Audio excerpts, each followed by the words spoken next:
Just a second. So we'll have a little look at coordinate systems here. Now this is in your book towards the back.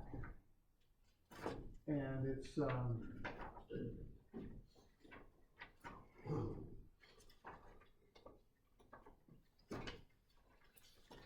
I grabbed the wrong book, I'm afraid. Way towards the back, 1100 and something, I think.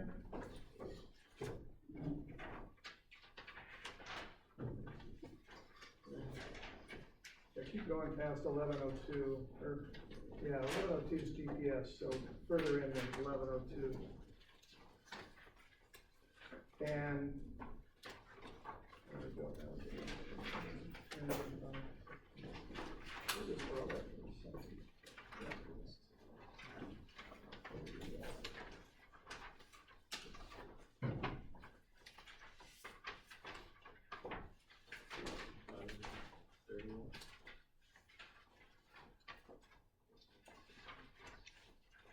I think 1131 is where we're at.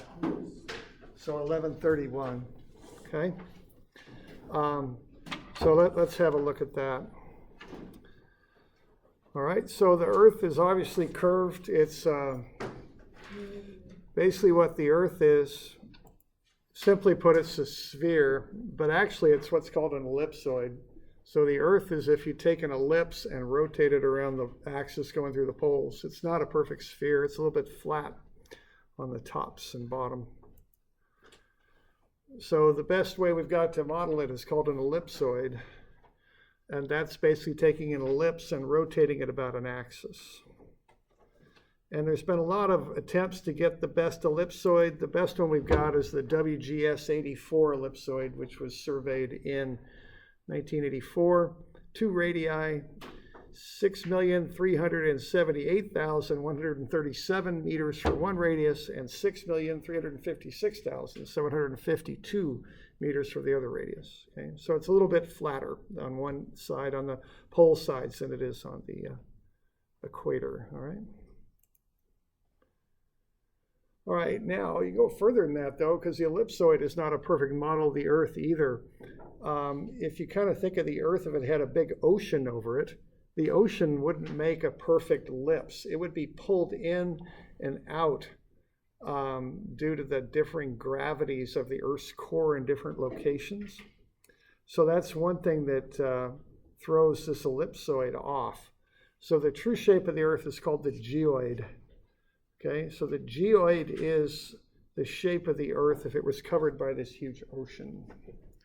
Okay, so a sphere is how you make a globe. An ellipsoid is our best mathematical model of the Earth. And the geoid is the best actual model of the Earth. Okay? Now the geoid is very hard to actually be able to plot up because it's got all these gravitational variations going on over the place and different size shapes and things, or different waves on the Earth, so to speak. So it's a little bit too hard to plot that up.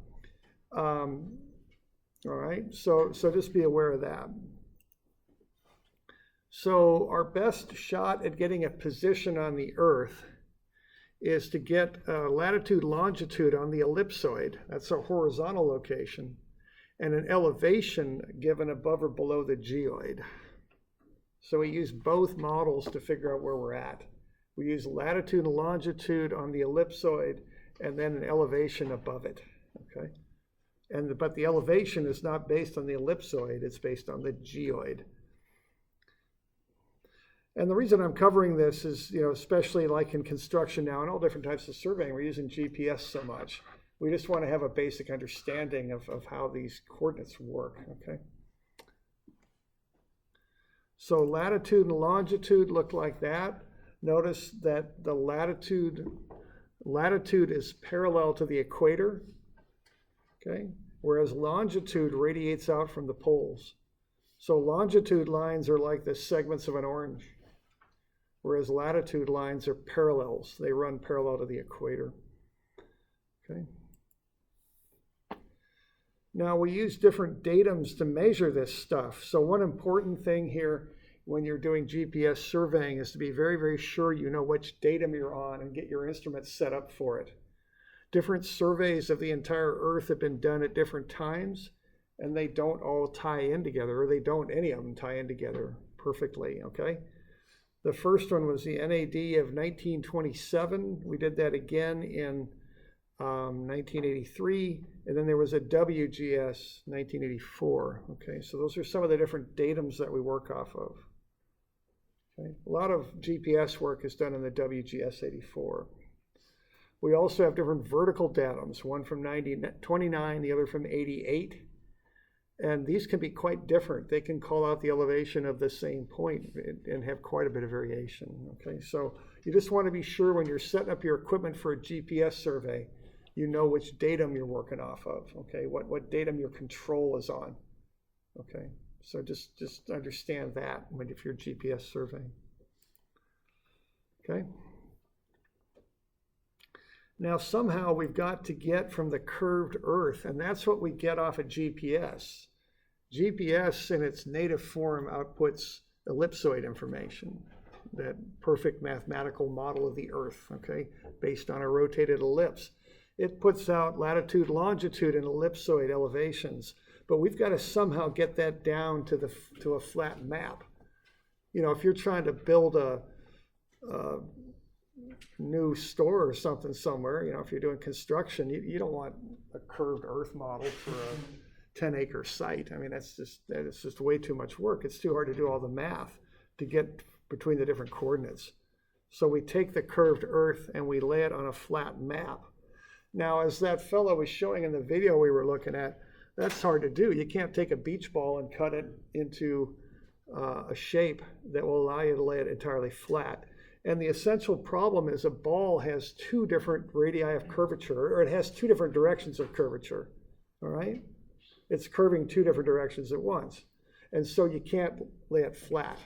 Now, what you can lay flat is a one-dimensional curve.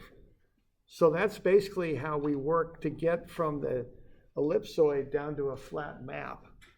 We take that ellipsoid, we look at a smaller part of it, and then we intersect a shape with one direction of curvature, like a cylinder, with the curved ellipsoid, okay?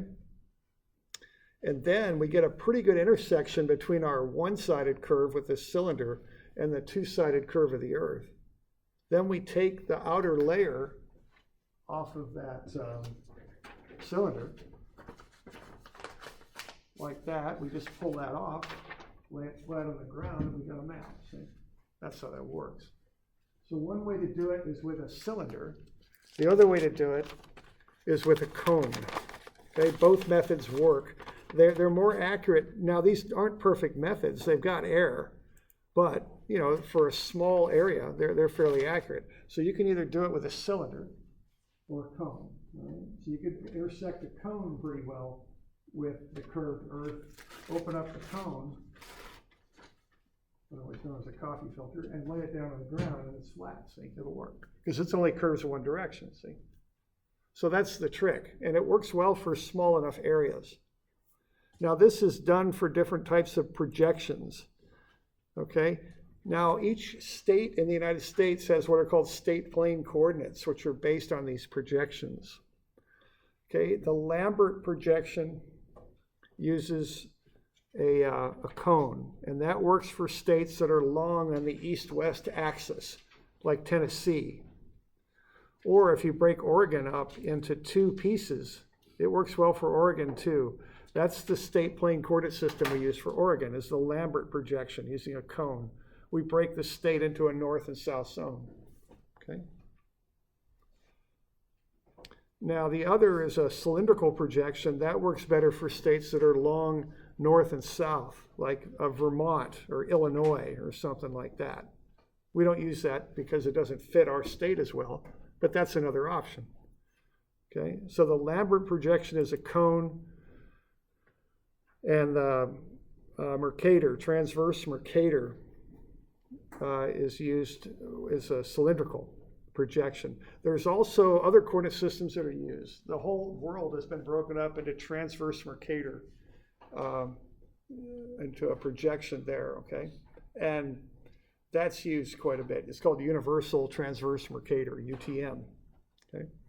There's also the Department of Transportation has the OCRS, the Oregon Coordinate Reference System, that's used as well. So there's a number of these projections that are in use. But the idea of all of them is essentially the same. What you do is you take this single dimension curve, a cone or a cylinder, match it to the curved ellipsoid, and then lay it flat and make a map out of it. There's always error though. Okay, now the errors come in two different forms. The first error that we have is that distances aren't quite right. And here's the curved, and I don't know how well you can see that, but what we've got here is we've got the curved shape of the Earth. And that looks something like that. And we're going to put our straight line, which is either a cylinder or part of a cone, across that. Remember, the spherical or elliptical Earth curves two directions, whereas these projections only curve one. So we're not going to match that exactly. So we're going to have some distortion when we use our straight line in here, and a different type of distortion out there, okay? So here, our straight line distances will be less than the curved Earth. Out there, there'll be more, okay? So we just do the best match we can and keep the areas that we use for these projections small. And that's basically how we deal with this. Now we've got another problem too, and that might be best seen if you use this conic projection. And if you look back at the Earth and which way north is, okay, north is defined as running along these lines of longitude to the North Pole. But if you pull a chunk of this out, let's say with a conic projection, and make a map out of it, like that, you're going to have a little bit of a problem there, because here's your map. The central meridian will point due north, but these others are going to cut across like that, aren't they? And they're all converging on the North Pole. But with your map, that doesn't work, because up isn't true north anymore, okay? So that gets you into a bit of a problem there too. Okay? Y'all good with that? Because in truth, north isn't a vertical line. North is a curved line that in all those north longitudes, they all converge at the North Pole. So you get a bit of convergence there. All right? So when you look at actual state plane type coordinates, or UTM, or whatever it is you're looking at, they'll give you an indication of the error that you've got on your work. Okay, and it's given in two forms. There's what's called a scale factor that accounts for the error in distance, and then there's also a convergence angle, which accounts for that angular error. So you just need to be aware of both of these things when you're working with these coordinate systems.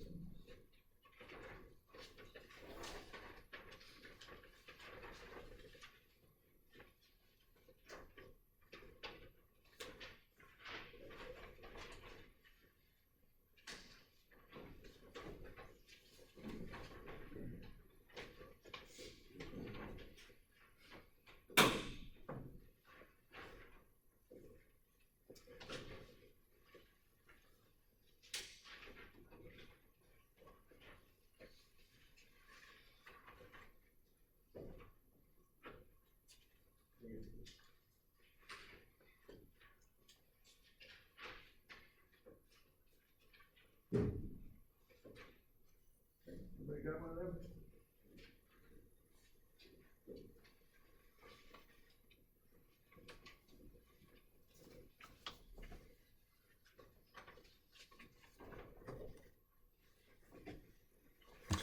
So we have both of these factors that cause us some problems on these projections.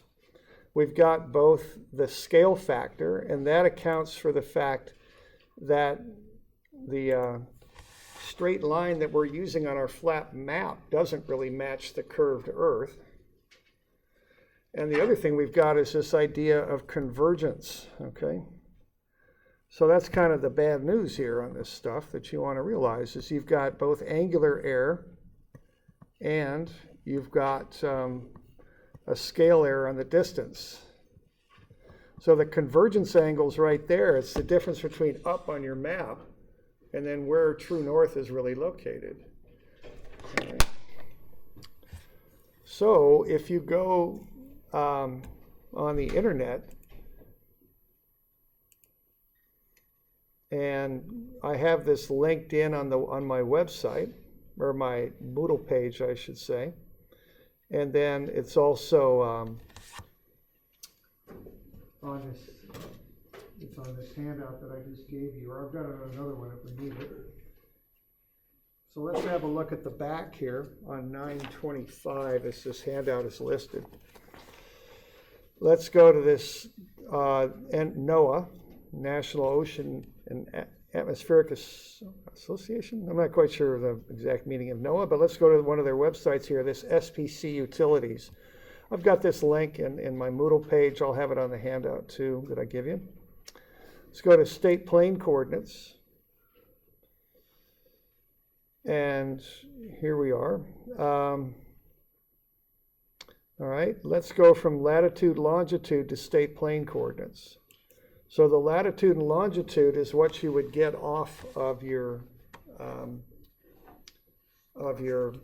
GPS. All right. Now the latitude, and you want to pay attention to the format of these numbers. So I've got points A and B here on that 925. So here's how we enter those. We go N for north, and then we've got 44, 35, 16. Nothing in between those, just a straight number as they're indicating. Now be a little careful there. If this were 8 instead of 16, you would not just put in an 8. You'd have to put in 08. That has to take up 2 places. You all good with what I'm saying there? Okay. So just be a little careful on that. You've got to cover the proper number of spaces on their database here. And then we've got 0.42. And then the longitude would be W because we're west of the Greenwich meridian here. And then we got 123.07. So that needs 3 places for that first number of degrees. So 1, 2, 3, and then 07, and then 10.2. Okay. And then I'll submit that. I don't have to put a zone in here. I'm on the NAD 83 datum here. So what I was just talking about there, you can be on different datums. I want to be on the 83 datum, which is the more recent. That's the, more normally used. Okay. So I just enter in the latitude and longitude off my GPS, and I can hit submit. And it'll think about it for a while, and then I get this out. Okay. So I'm going to copy that. So what I've got here is the northing in meters, the easting in meters, the area, which kind of tells us what zone we're in, the convergence, and the scale. All right.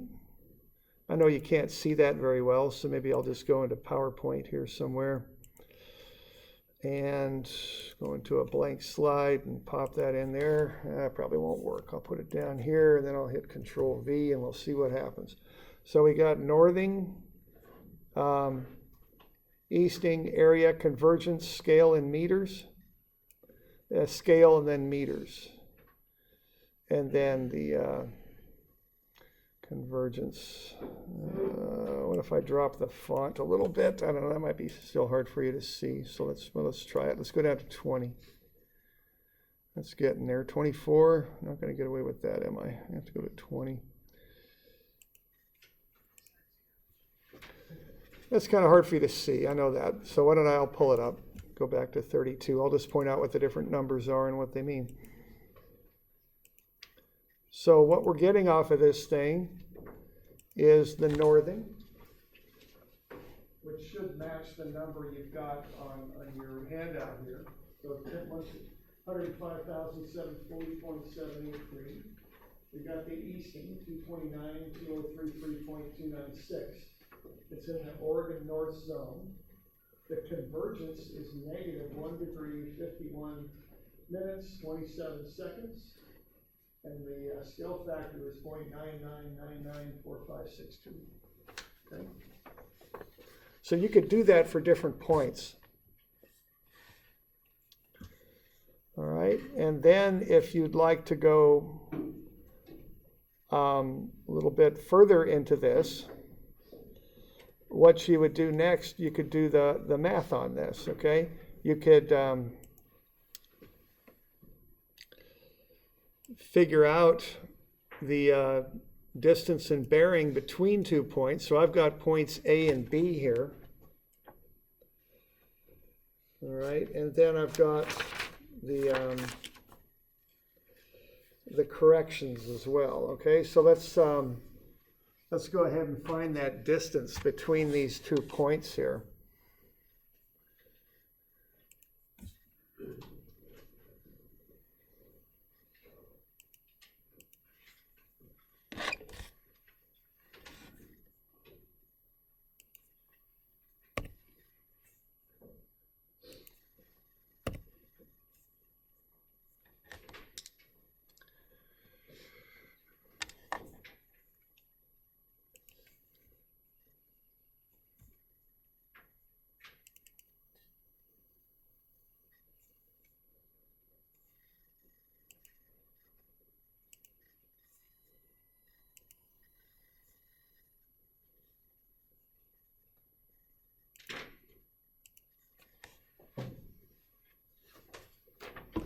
So what do we got here? We've got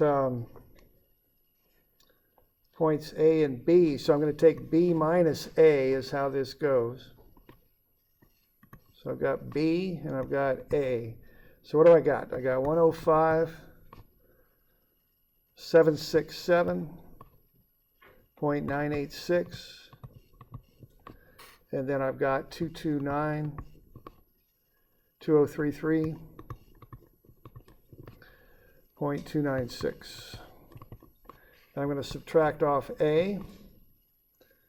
Okay, so this is the northing here and the easting there. And then I'll subtract off A. So that's 105,740. I need another 7 right there. 740.783.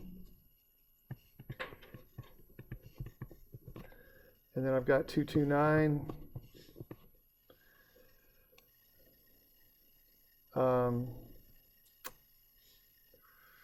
2033.296, and I copied this one incorrectly. Let's fix that. It's 2013.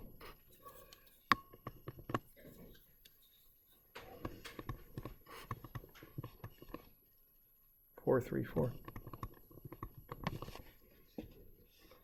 Okay. So if we subtract, we'll get the difference. So what do we got here? We got 30272. So that's 27.203. And for this other one, what am I got? I've got the one on top is the lower one. Calculator here. Got a calculator. When somebody knocked that out, but I'm getting, what am I getting there? I'm getting 2, 6. I'm sorry? 19.862. Thanks. So negative 19.862. Great. Okay. All right. And then what we'd want to do next here is we'd want to find, so what I've just done here, I've used the northing and eastings of those points to get the difference in their location. Okay. So basically I've got that. So I've got 27.203 and then I've got 19.862. And that's how I'm getting from A on the bottom up to B. Okay. That's what I'm up to here. So if I want to know the total distance, then I just take the square root of the sum of the squares.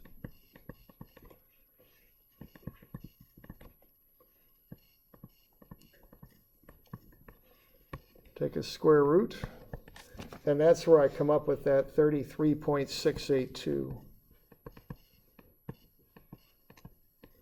And that's meters. Okay, so that's the distance.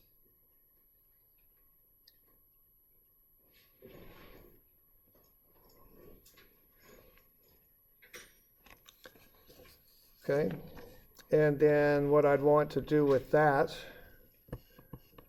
is convert that into feet, I think. And so that would be 1 foot is about 0.3048 meters. And when I do that conversion, I'll get the distance in feet. And that's 110.51.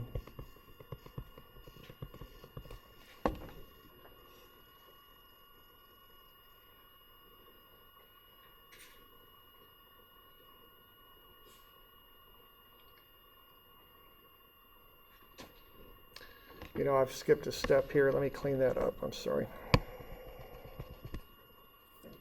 I need to do that correction.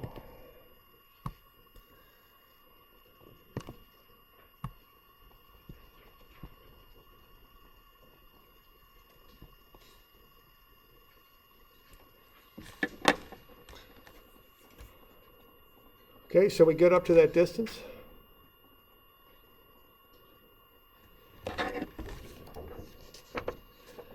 Now what I've got here is I've got to apply that correction. So what I'm going to do, I'm going to take that distance that I got, 33.682, and I'm going to divide it by the correction factor, okay, the scale factor, I guess you would say. Now up above there, I've got the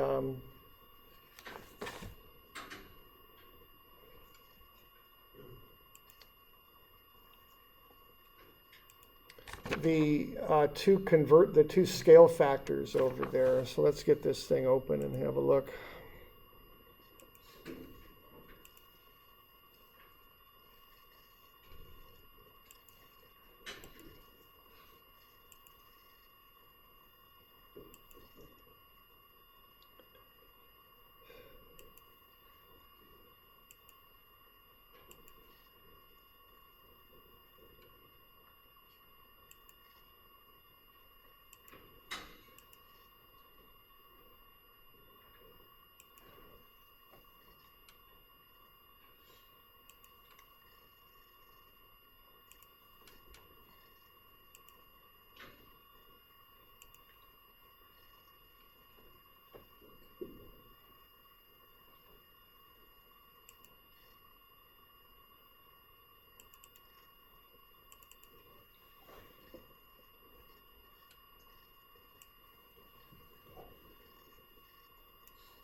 All right, so we got the distance in the bearing, 33.682 meters, and then we've got the bearing there. We'll get to the bearing here in a second.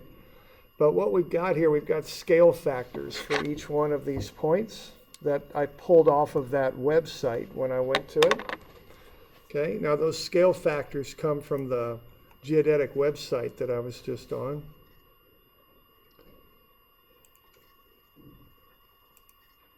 Right there, okay? So there they are. Now I get two of them, one for each point, one for A and one for B. So I write those down and then I average them, okay? So I want the average scale factor. It's right there, 0.9999456, okay? So what I'm going to do then next on your handout there is I'm going to take the 33.682 and divide it by that scale factor. And that's going to get me the actual distance, 33.684 meters. Then I'll take that and I'll convert that into feet. 1 foot per 0.3048 meters gets me 110.51 feet. Okay.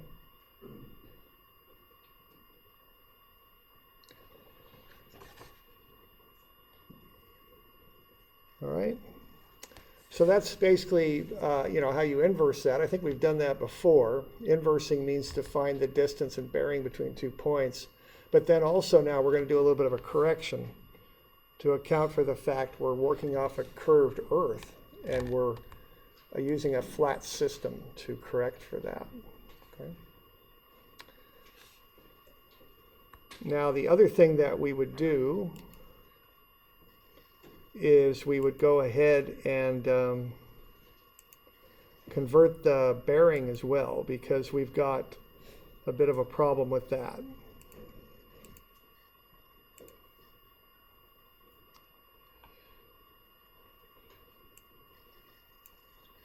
Okay, so we've got those distances, 27.203 and 19.862. Those are the 2 legs of a right triangle, is what they are. Okay. So we've got a triangle like that, and we've got those different distances there. 19.682. Or actually, it's 862. And then the other one is 27.203.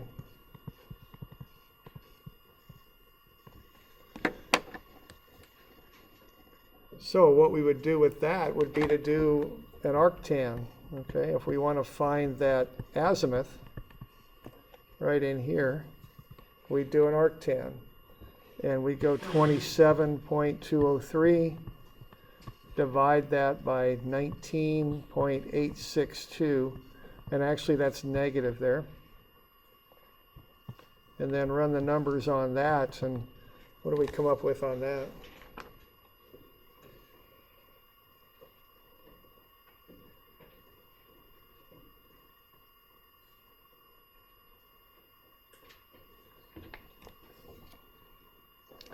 Should be a negative, what is it, 46 point what? Anybody got that?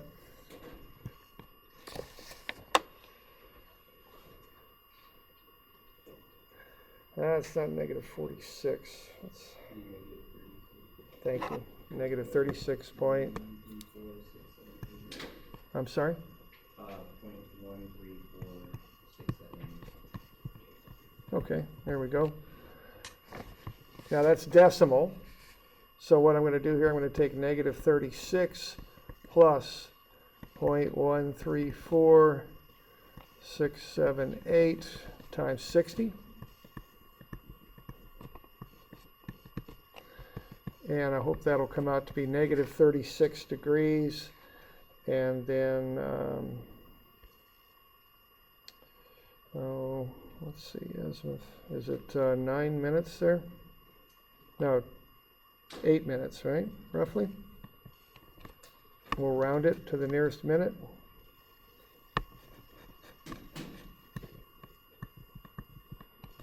Like so. Okay. And then if I want to make an azimuth out of that, what I'm going to do, I'm going to take 360 and subtract that. And I'll get 52, 323, 52. So that's the azimuth.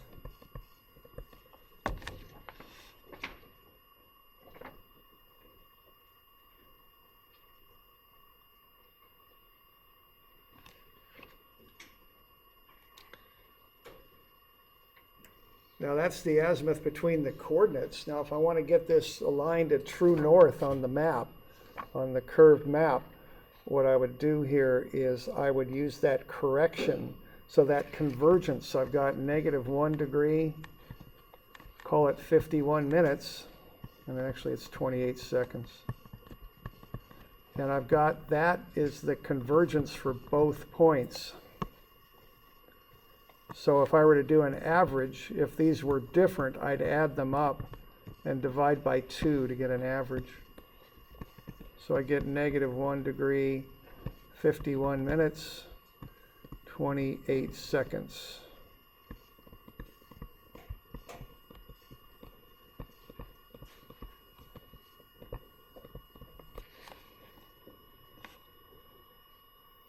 Okay. And then what I would do, I would take that and I'll round it to the nearest minute, because that's what we like to do. So -1 degree, 51 minutes. So -1 degree, 51 minutes. And I will just correct my azimuth by that amount. And what I'd end up with for my azimuth is 322.01, basically, rounded.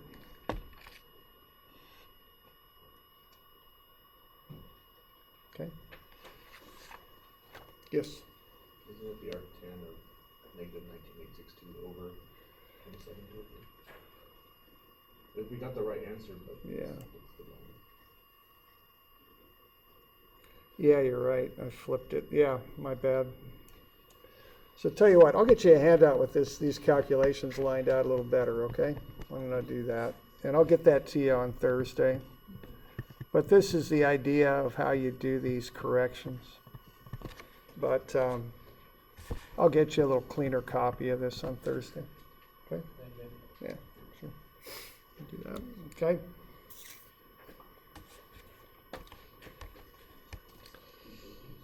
The outlines of them are here, but this is like more the process than the actual calc. So I'll get you a different example worked out a little bit cleaner.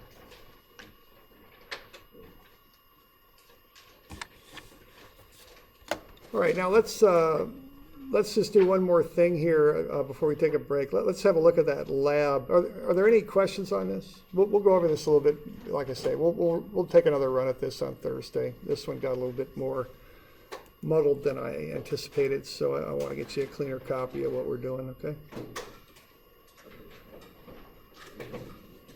All right. Now let's look at one other thing here, and that's that lab. Okay.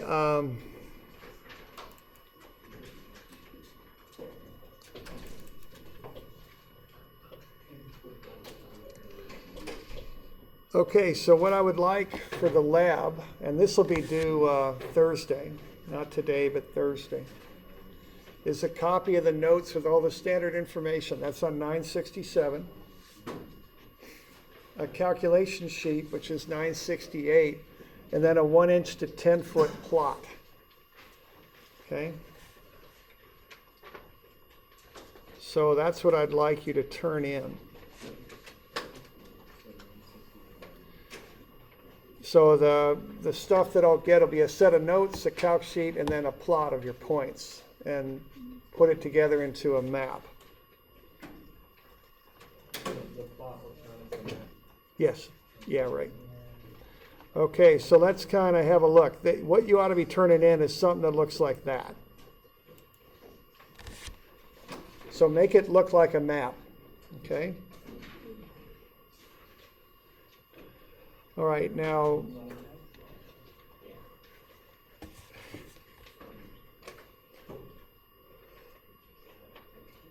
all right, so there's the ramp. There's that little planter area. You actually measured that distance, so, it'll look a little different than this, but this is the idea of it, okay? And that fountain and all that stuff. Now, what you're going to do here, you've got the instrument at that point. You wrote that down on your notes. Is everybody good with that?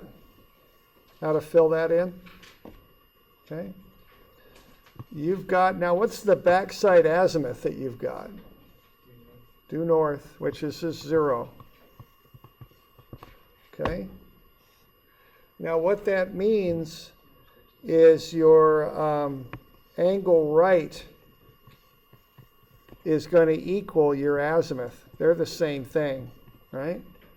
Because you're backsiding 0, you turn off of that.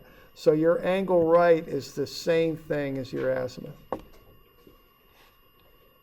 Now only take your azimuth to the nearest minute. That's all you need to do. The calcs get too complicated if you take it out to the second. So just do it to the minute. Okay, what was your benchmark elevation?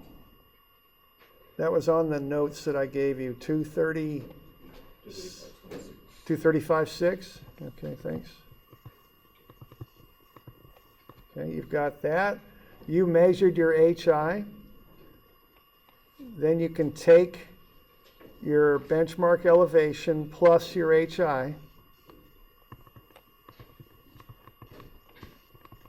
And that'll be your uppercase HI. That's the elevation of your instrument. Notice I got a little formula up above that for that. And then for your, then you also measured your HR. Okay, which is the height of the rod, which I think was about 4.67 for most of you. 4.6 something or another should have been. We just put that. We don't add that to the elevation, right? No, the up top, the top row there is just for the constants, you know, the stuff that you'll use every time. And yeah, so then what you're going to do to find the elevations, you take your uppercase HR plus whatever you shot off the instrument. This thing here minus the height of the rod. Okay.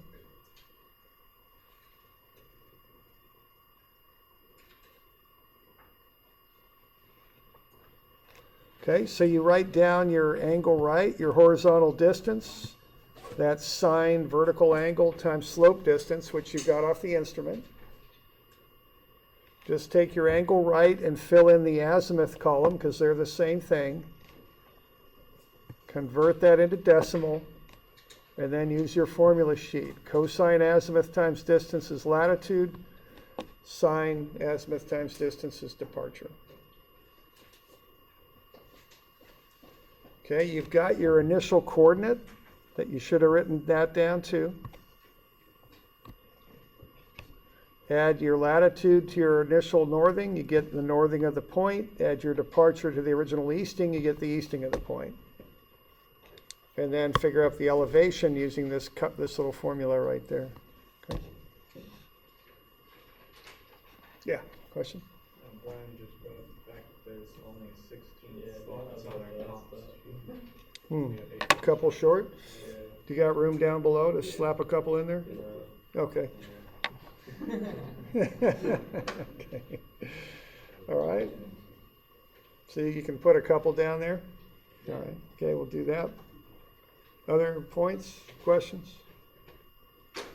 So what in industry they call the deliverables, what you're supposed to do and give to your client, who's me, is the set of the notes, this calculation sheet, and then a map. Okay. So the yellow sheet is not our notes. No, I'd like you to do that, yeah.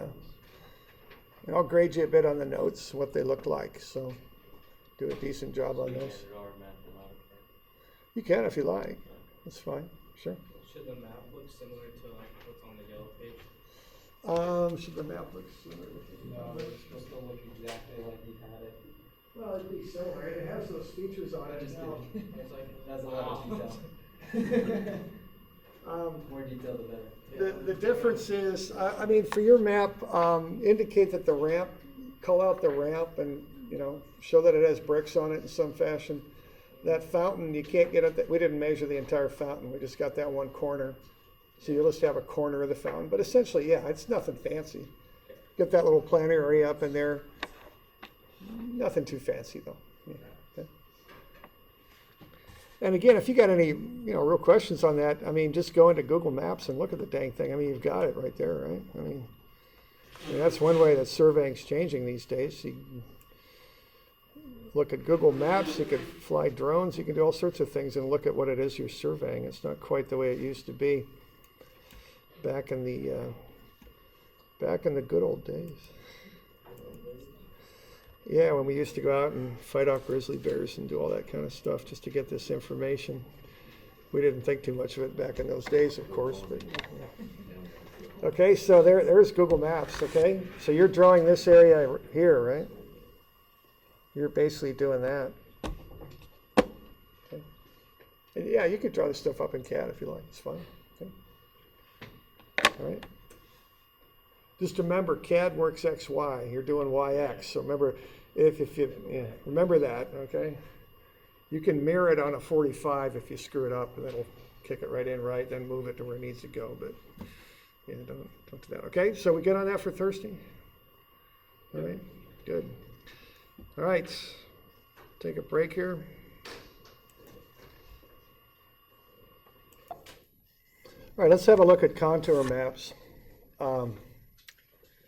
They're used to show elevations on a site.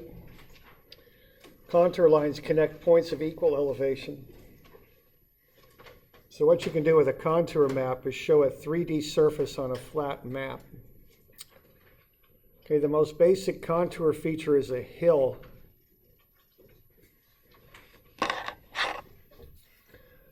So let's say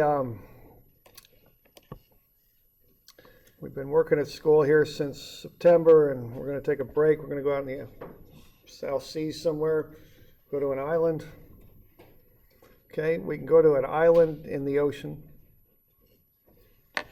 And let's say we're sitting on our island here, and we're going to take a can of spray paint. We're going to spray paint every point on the island that's right at sea level. And then we'll spray paint every point that's 10 feet above sea level. And every point that's 20 feet, 30 feet, etc. Okay? Let's say a bird's flying over the island and looks down. What the bird's going to see is a series of rings. So the rings that the bird would be looking down at, I'm on page 1015 is where I'm at, is a contour map of the island. Okay. So all the points of equal elevation are joined together. So are we good with that? Y'all been around contour maps? Go out hiking in the woods or hunting or any of that stuff? Probably seen some of these, okay? All right. Now, the vertical distance between two contour lines is called the contour interval. That's the word for that. So some of these terms, I think, are defined on page 1011. So if you have flat ground, like the city of Albany, you use a low contour interval. If you have hilly ground, you use a high contour interval. So if you're in Albany here and you use a 50-foot contour interval, you'd have no contour lines on the map, okay? It just wouldn't mean anything, right? But if you're up in the Cascade Mountains and you use a 1-foot interval like we'd use here in Albany, you just have a black dot. You would have too many lines. So you adjust the lines to whatever your topography is. Your relief is the word for that, okay? So here in Albany, I might use a 1-foot contour interval, but up in the Cascades, I might use a 50 or 100-foot contour interval. Okay. You label contour lines with their elevation.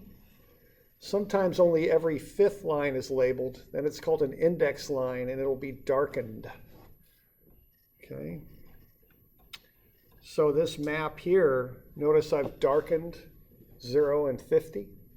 Those are index lines, every 5th.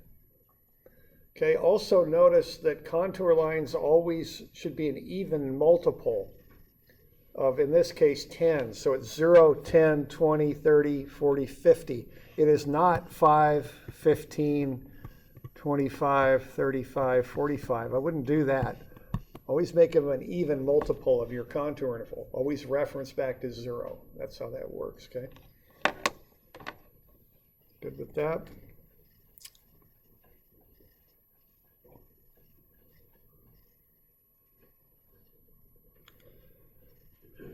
All right, so if the contour lines are close together, you got steeper ground, contour lines further apart, it's flatter. There's a hill, and if you've got ground that actually is a dry lake, you often hatch that to show that. That would be called a dry lake or a depression. Those are two very basic features. Notice the top of the hill is marked, 927. In this case. Okay, we've also got ridges and valleys, which for their contour lines look a lot alike, but there is a difference between them. So these are ridges here. They're going downhill to what's called a saddle between them. So if you were looking at this ground, if you're actually on the ground looking up at that saddle, you'd probably see something like that, right? Saddle would be right in here. If that were up. Okay. Now, those are ridges, though, that drop down to that saddle. And the way I can tell is if I'm on the outside looking in, I'm looking up, aren't I? That means that's a ridge. Now, the ridge is dropping, but it's a ridge, okay? There's a valley in between, but that's a ridge. Notice here, when I've got a valley, I'm on the outside looking in, I'm looking down. So that's a valley. Okay? So if there's water here, and we're someplace like Western Oregon where things are kind of wet, you might have a stream down there. Okay? Okay, y'all okay with that? That's how you tell the difference between a ridge and a valley.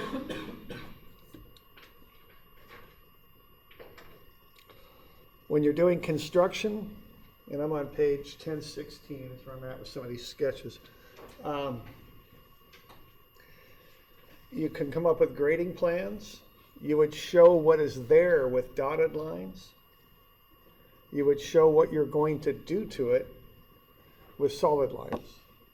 So what I've got there is a sloping ground that slopes down. I'm going to push fill out there and make a building pad. Okay, so that's what those contours indicate. Okay. So existing is hatched, that's what's there already. Proposed is what's going to be there. You're proposing to do that. That's your idea of what you're going to do. Okay.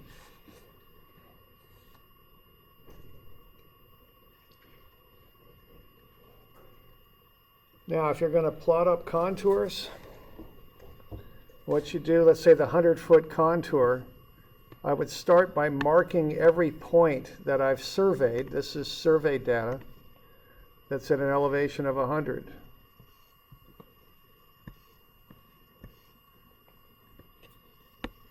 Then I would look on a line that connects a point that is above and then below 100. So here's 102, and there's 98. 100 should be right in the middle between those 2 points by interpolation. Okay, 105 and 95, 100 should be in the middle. 106 and 93, that wouldn't be exactly in the middle because I'm 7 from 93 and I'm 6 from 106. So it should be a little closer to the 106. Okay. So that's the basic way of interpolating those.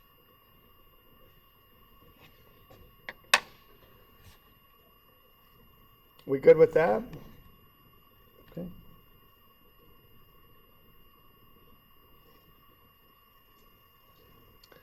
Now the basic method for that, that was on page 1021. On 1022, I've got, if we surveyed in a square and came up with those elevations, how we'd put in the 30-foot elevation. There's 28 and 32. I know the 30-foot elevation runs somewhere in between those two. Here's 32 and 27. It runs somewhere between those two. The assumption is the surveyors have done their job properly and there aren't any uneven breaks in the ground on those squares, that they've surveyed in all the breaks, all the jumps in the ground, all the funny looking points there they've got, okay? So 32 to 28, that's 4 feet difference. So 28, 29, 30, 31, 32, there's 30. And then 27 and 32, there's 5 feet difference. 28, 29, 30, 31, 32, there's 30. Connect the dots. Okay. Now we like to get as much detail in these as we can. So what you also do is use a diagonal going this way. use the diagonal that's most perpendicular to your contour line and interpolate on that line too. So I'd start with this one, but I'd want to improve it. On the diagonal, I've got 29 and 32. So I'd break that up into 3, and there's my 30 on that one. So that 30-foot contour actually bulges out a little bit, out that way. Okay?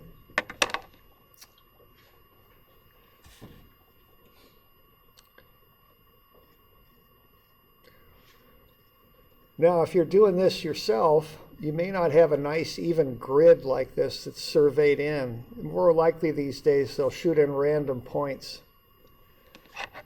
Okay, so what I would do then is I would identify points that are above and below 30. I want the 30-foot contour. Connect them with a line. Now what your computer does is it does this process if you're using a computer to make contour lines. But it won't just do the ones I'm doing. It has a routine in it. Well, it'll find all the points. It'll use all the points and then find points that are nearest a given point and make triangles. It'll create what's called a triangular irregular network, or a TIN is the term for that. Sometimes they call it a digital terrain model, a DTM. And then then it'll interpolate the even elevations between the points. So notice that generally speaking, the points are not, the points that are surveyed are not the points where you draw the contours. Okay, you interpolate the contours between the points that you survey. So I've used those green dots to estimate where the 30-foot elevation is. And then once I've got that, I can connect the dots and get the contour. Okay, something like that. Okay. We're good with that? Okay, all right. That's how it's done. Okay. A computer will do that, or people can do it.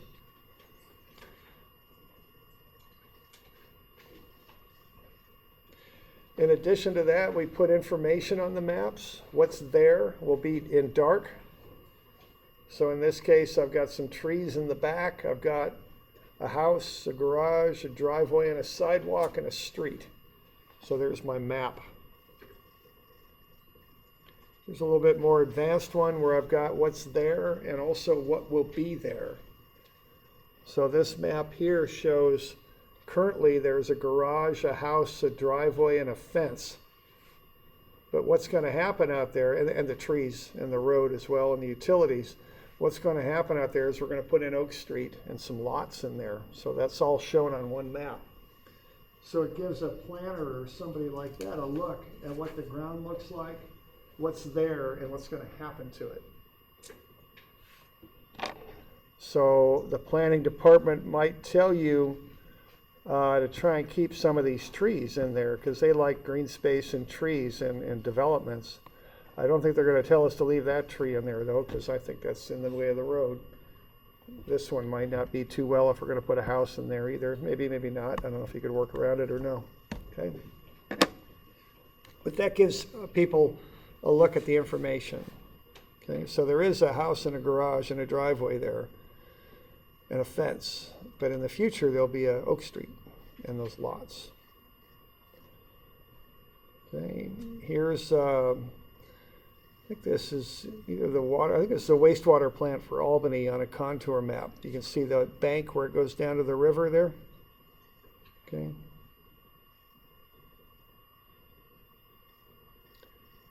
Here's a quad map, they're called. USGS has index lines. Every fifth line only is labeled because they just get too crowded to label every line. Okay.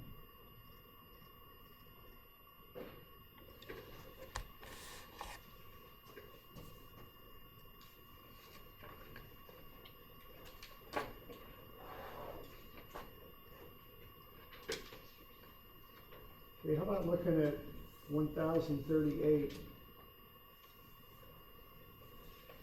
once you sketch in 5-foot contours in there, I'd probably start with 800. So identify all the lines that are above and below 800. For instance, 800 runs somewhere there between those two, between those two, etc. And then interpolate in where 800 would go.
This is the horizontal. Yeah, we use. Those are the get the elevations.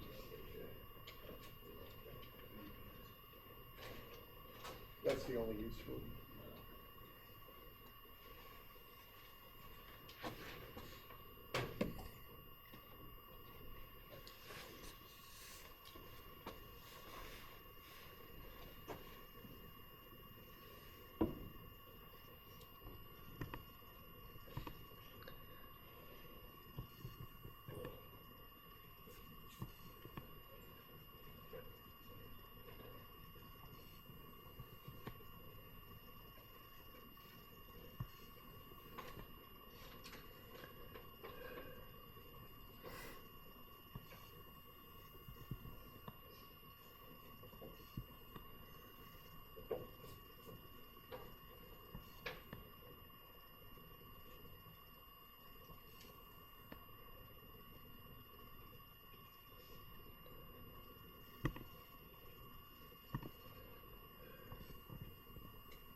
Are you doing all right on this thing?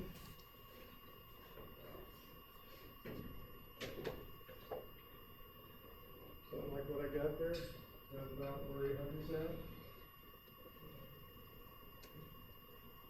All right.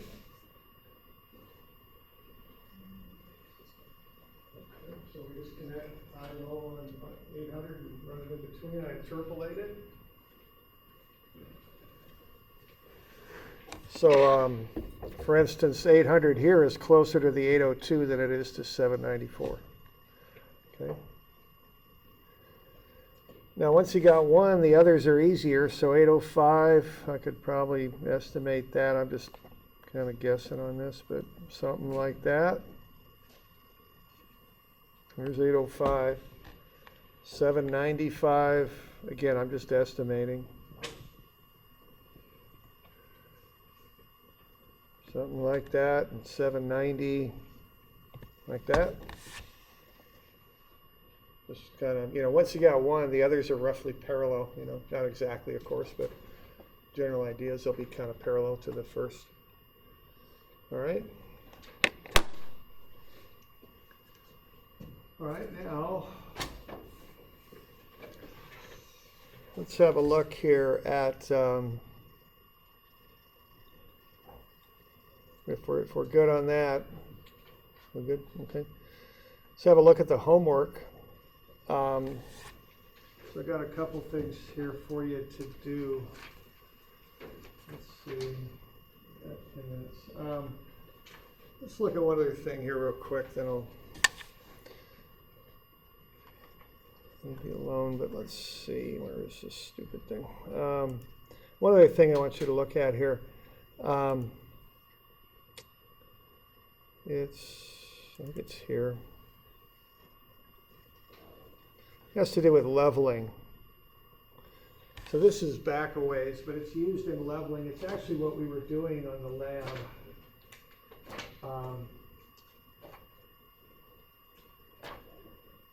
And this is called trigonometric leveling, or trig leveling sometimes is what it's called. It's on page 341 and then 359. So 341 and 359.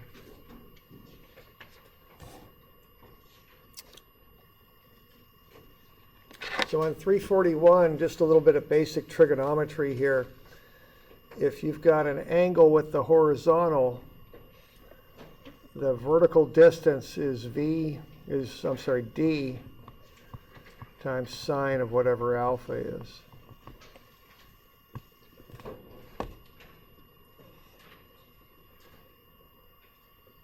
And so this is kind of the derivation of what we were doing. I kind of ran through it for the lab. If you know the elevation of A, you can then use a tape and measure up to your instrument from A. You could call that lowercase hi. That'll get you the height of the instrument. Then what you can do is you can shoot a distance from your instrument to the prism and do some trigonometry on that. So, and if you measure this angle alpha, that green distance here would be sine of alpha times the distance. So you got the elevation of A on the ground. You add the height of the instrument to it. Then you add sine alpha times D. That'll get you up here to the glass, the prism. And then you measure the rod height down, and that'll get you back to the ground. Okay? So the elevation of B is the elevation of A plus the HI plus sine alpha times the distance minus the height of the rod. Okay? That's the basic formula there.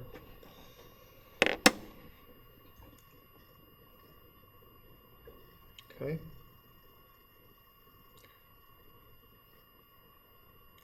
So let's apply that here on page 359, I think it is.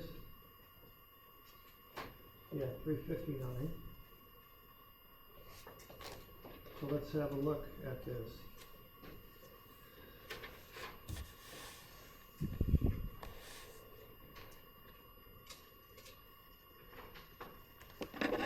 Now, these are done with theodolites, these examples. Theodolites are a little funny in that they don't measure that angle alpha. What theodolites do is called straight up zero. Okay? So you measure what's called a zenith angle. So what's the angle with the horizontal for this one?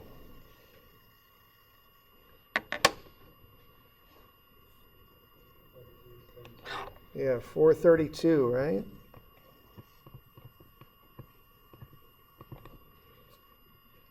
Because 90 will get you horizontal. We're going 4 degrees, 32 minutes more.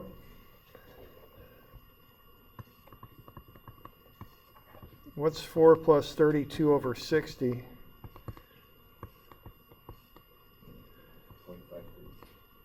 And take it a good ways out. I overkill it. Oh, just threes forever? Okay, thanks. So 4.53333. So I'll take it out at least 4 places, maybe 6, just to be careful, you know.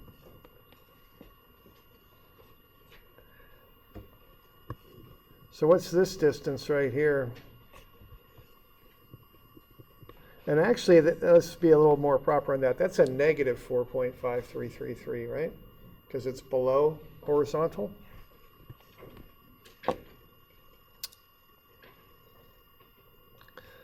All right. So what's sine of that?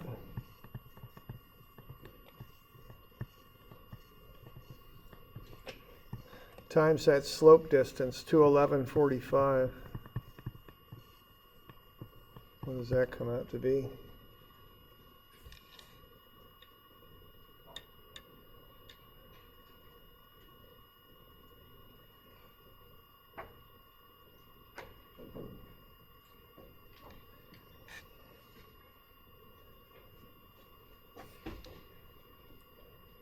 And actually, that'd be a negative, wouldn't it?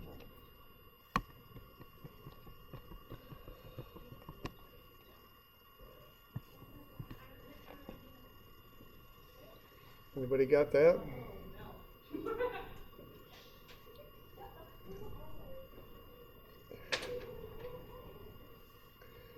Negative something or another.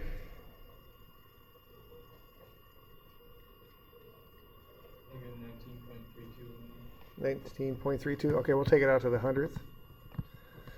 All right. So we're starting out at 256.89. We're going up 5.03. Then we're going down 19.32.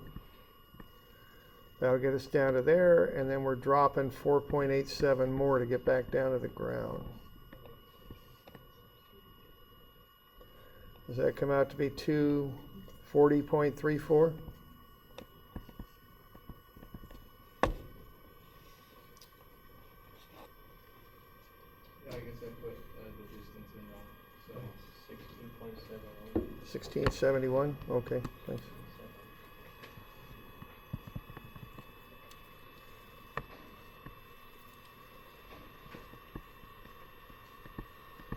There we go.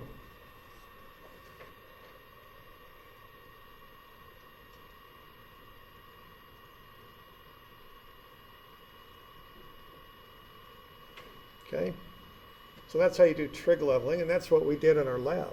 Okay, this number here, I think I can't come up with a nice easy name for it, so I called it sine vertical angle times slope distance, I think is what I called it, and that's what it is. Okay. Okay, so ground elevation plus HI plus or minus that sine vertical angle times slope distance minus the height of the rod, that gets it back down to the ground.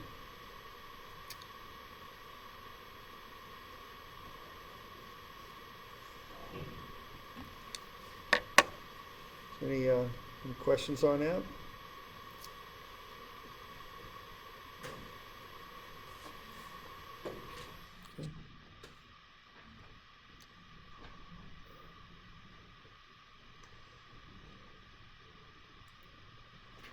Okay. Now, the other homework I'd like you to look at, so that's on 359 and that. So the other homework I'd like you to look at is just a bunch of survey data. And again, those of you in the survey civil drafting lab have seen something like this. So this is 1051.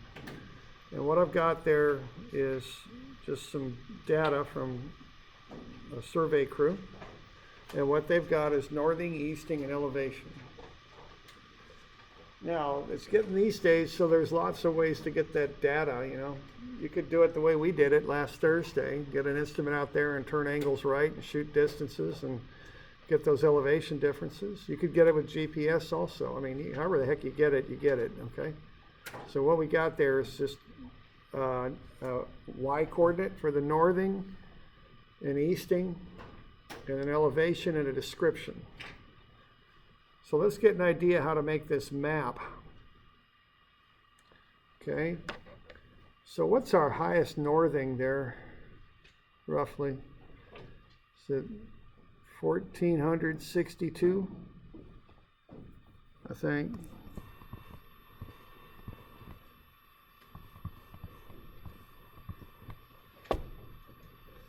Lowest northing? Yeah, 1100, 1104.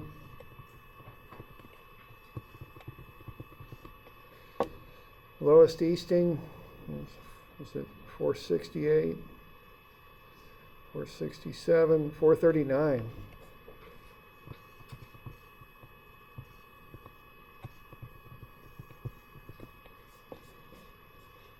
Highest easting.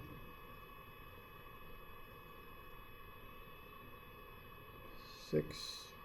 717. Oh, really? Okay, 717. Great, thanks. Here we go. So before I start making my map, I kind of get that worked out, you know? So the northings are going to go from 1100 up to about 1500, and the eastings are going to go from 400 up to 750. Y'all good with what I'm saying there? Okay. So when it comes time to make my map, and I don't have that,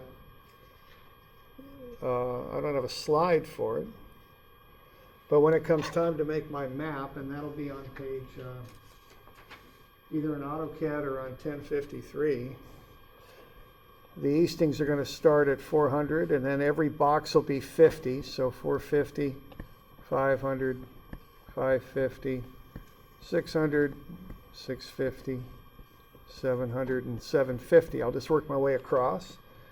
And the northings will start at 1100, 1150, 1200, 12. This gives me an idea how to fit my scale for my map on the paper. Y'all with me there, what I'm doing here? I just want to start plotting up points till I know they're going to fit, you know. So I'll do that first. Now in AutoCAD, I don't really care because I can plot after I can plot it up, then I can, or put the points in there, then plot it up later. So, you know, who cares in AutoCAD, okay? All right, so that'd be the first thing that I do.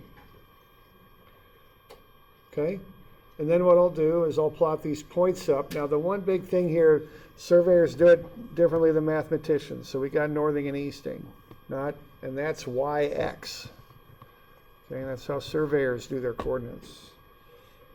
So I'm going to plot those points up, and I'll probably put a little bit of a descriptor in there just so I know what's what.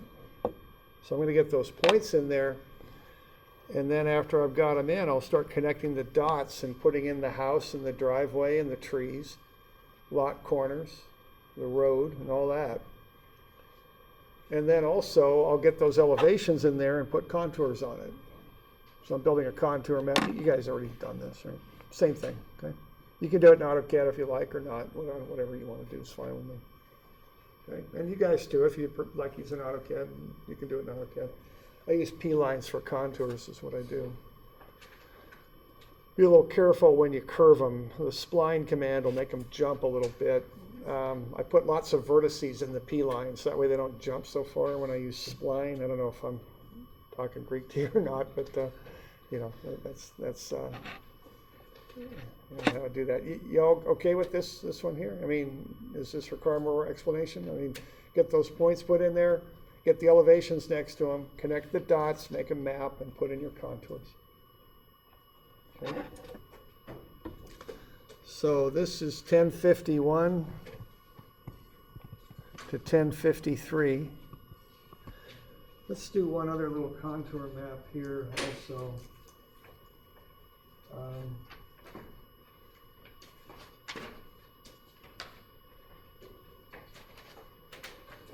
Just for fun, let's do 1041. And then was it 359? 1 through 5? I think. Okay. Oh, that's 1041, not 1049, 1041. All right.